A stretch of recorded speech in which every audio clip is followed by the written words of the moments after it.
Percy puffed grumpily into the yards. He was feeling put upon and said so. "I feel put upon," he complained to Thomas. Thomas was confused. Put upon what? The rails? No, put upon with work. Driver says he is too. Put upon? What a silly saying, replied Thomas. But Annie and Clarabelle liked it, and they sang about it too. Percy's been put upon, put upon, put upon. Percy's been put upon, poor old Percy. Percy is being put upon. I am. He collected metal from the foundry, coal from the yards, flour from the mills, rock from the quarries, and fuel from the depot. Then he delivered it all to the docks.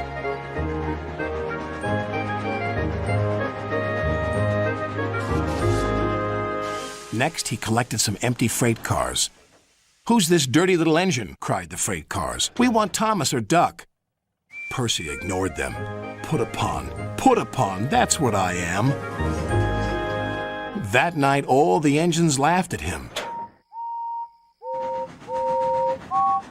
"We can see what's been put upon you," said Thomas. "Silence," said Sir Topham Hatt. "Percy, you've done a good day's work. Now get a good night's rest." "Yes, sir. Thank you, sir." Next morning, he took some freight cars to the coal yards. Then he had to push empty freight cars to the mine shaft. When he arrived, there was trouble.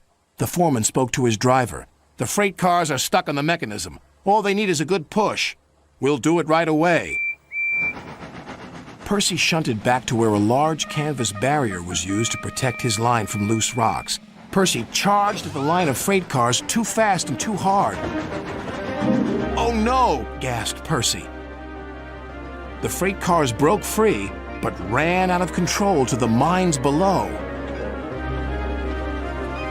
On! Faster, faster!" the silly freight cars yelled. Then there was trouble again.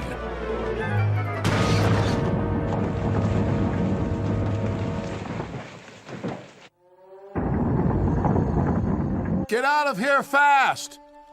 The mine's collapsing!"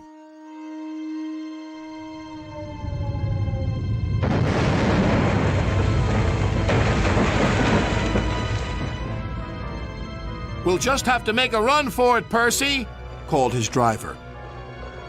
"There's going to be an avalanche," wailed Percy. And he was right. Worse still, the track he was on began to crumble. "Oh, help!" wailed Percy.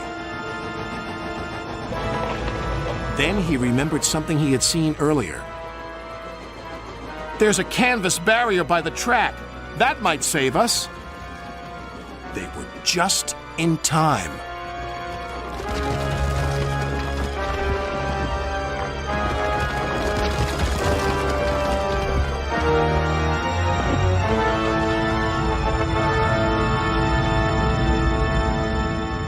Percy was right. The canvas did indeed save them, but the miners didn't know that.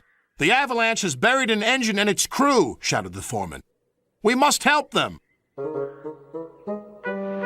When Percy had been rescued, Sir Topham Hatt spoke to his driver and fireman, then to Percy. "Driver told me how brave you were, Percy. As a reward, you will be repainted at the works." "Oh, thank you, sir." When he returned, Percy's coat glistened in the sun. "I'm sorry we teased you, Percy," said Thomas. "You were certainly put upon by that avalanche." "Yes, indeed. But just look at my new coat of paint. Now, I don't mind that being put upon me."